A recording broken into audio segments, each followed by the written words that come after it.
Before we begin, stay with this story until the end, because what happened here was not sudden, not unpredictable, and not an accident.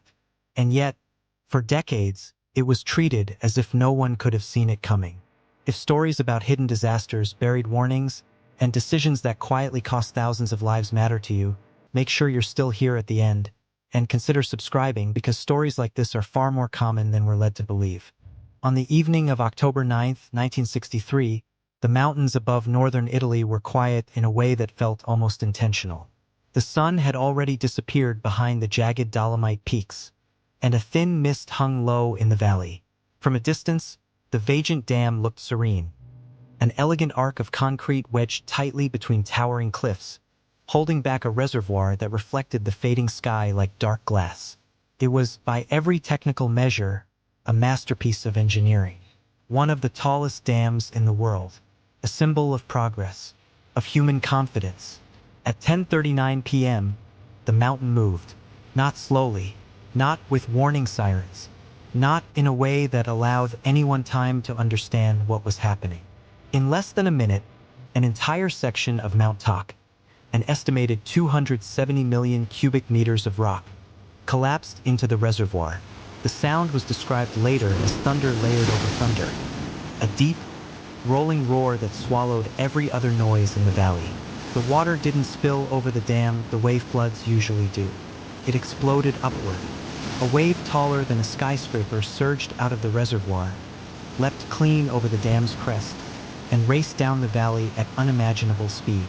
In the village of Longarone below, people were sitting down to late dinners, washing dishes, preparing for sleep. Some never even heard the sound before it reached them. The wave obliterated entire neighborhoods in seconds. Buildings vanished. Streets were erased. More than 2,000 people were killed almost instantly. And the dam itself survived. That fact alone became the foundation of a lie that lasted decades. Because the official story would soon be shaped around one central idea. The structure worked exactly as designed. The disaster, they said, was a tragic natural event, an unavoidable landslide, an act of geology, not of human failure. But that story only works if you ignore everything that came before it. Years earlier, long before the reservoir was filled, the valley had already been whispering its warnings. Local villagers knew Mount Toc well. The mountain had a history of sliding. Even its name came from a dialect word meaning the rotten one. Older residents spoke openly about cracks, shifting ground, and minor landslides that had happened long before engineers ever arrived with their blueprints and instruments. When the Italian energy company SAD announced plans to build the dam in the late 1950s, some locals protested quietly, not with signs or marches, but with questions. What happens when you trap water against a mountain that already wants to move? What happens when pressure builds where rock is unstable? Their concerns were noted, and then ignored. The Vajont Dam was designed during a period when Europe was obsessed with rebuilding and modernization. Hydroelectric power meant energy independence, economic growth, and national pride. Engineers were celebrated figures. Their calculations were trusted implicitly. If numbers said something was safe, it was considered safe, no matter what the landscape suggested. Construction moved forward at full speed. By the time the dam was completed in 1960, it stood over 260 meters tall, a graceful concrete curve pressed between sheer limestone walls. Engineers praised it as nearly indestructible. And in a narrow sense, they were right. The dam could withstand immense pressure. What they underestimated was not the dam, but the mountain. As the reservoir began filling, the valley started to change. Small landslides became more frequent. Trees tilted at unnatural angles. Cracks appeared in roads and buildings. Instruments installed along the slopes showed movement, slow at first, almost subtle. Engineers recorded the data carefully. Charts were drawn, reports were written. Some of those reports carried warnings. Geologists hired by Saad identified a massive prehistoric landslide zone within Mount Toc. The mountain, they realized, had already collapsed thousands of years ago. The rock layers were fractured, unstable, and lubricated by underground water. Adding a reservoir would increase pressure, saturate the rock, and act like grease on a tilted surface. In other words, the mountain wasn't just unstable. It was primed.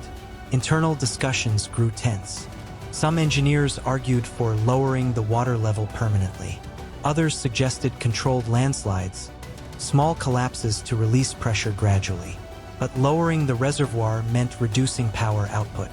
It meant admitting that the original projections were wrong. And that kind of admission in a system driven by prestige and profit was dangerous. So they compromised.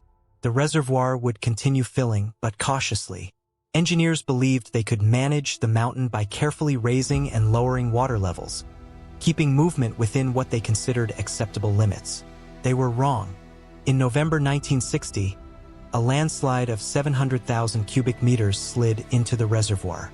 It wasn't catastrophic, but it should have been a final warning. Instead, it became another data point, something to be studied, not feared. The dam held. No one died. Confidence remained intact. Behind the scenes, however, anxiety was growing. By 1962, instruments showed the slope accelerating. What had once moved millimeters per month was now moving centimeters per day. Engineers worked around the clock, adjusting water levels, trying to slow the motion. Meetings grew urgent. Some recommended evacuating downstream villages as a precaution. That suggestion never made it into public policy. Evacuation would imply danger. Danger would imply responsibility. Responsibility would imply guilt. So the villages remained where they were. On the evening of October 9, 1963, engineers noticed something alarming. The mountain's movement had increased dramatically, nearly a meter in a single day. Emergency plans were discussed. The reservoir level was lowered slightly, but it was far too late. The mountain had reached a tipping point no instrument could reverse. When Mount Toc collapsed, the physics were unforgiving. The displaced water had nowhere to go but up and out. The dam, ironically, became a ramp that focused the wave's energy directly into the valley below. Longarone was hit first, then Perego, then Rivalta. Entire families were erased from records. In some areas, the wave stripped soil down to bare rock. Survivors later described an unnatural silence afterward, broken only by distant screams and the sound of debris settling. In the hours that followed, rescue teams struggled to comprehend the scale of destruction. The dam stood intact above a landscape that no longer resembled a town. Officials arrived quickly. Cameras followed. Statements were made. And almost immediately, the narrative was shaped. The disaster, authorities said, was caused by an unpredictable landslide. The dam had performed heroically. Engineering, they implied, had saved lives by preventing an even greater catastrophe. But documents told a different story. In the months and years after the disaster, investigations uncovered internal reports that had predicted exactly this scenario. Geologists had warned that a massive landslide could displace enough water to overtop the dam. Simulations had shown waves capable of devastating downstream villages. These findings had been circulated internally and then buried. During the trial that followed, engineers and executives defended their decisions with technical language. They spoke of probabilities, margins of error, and unforeseen variables. Responsibility was diffused across committees and departments. When convictions came, they were light. When sentences were handed down, they were brief. And when the headlines faded, so did public attention. For decades, the Vajont disaster was discussed in narrow terms. An unfortunate geological event, a tragic accident. The deeper truth remained uncomfortable. This was not a failure of concrete or calculation alone. It was a failure of listening, of humility, of acknowledging that nature does not negotiate with spreadsheets. Even today, the dam still stands, silent and unused, a monument to a structure that survived while everything below it was erased. Visitors who walk along its crest often remark on how intact it looks, how solid, how calm. Few realize that its greatest crime was not breaking, but standing firm while warnings were ignored. The engineers involved did not set out to kill anyone. That's what makes the story harder to confront.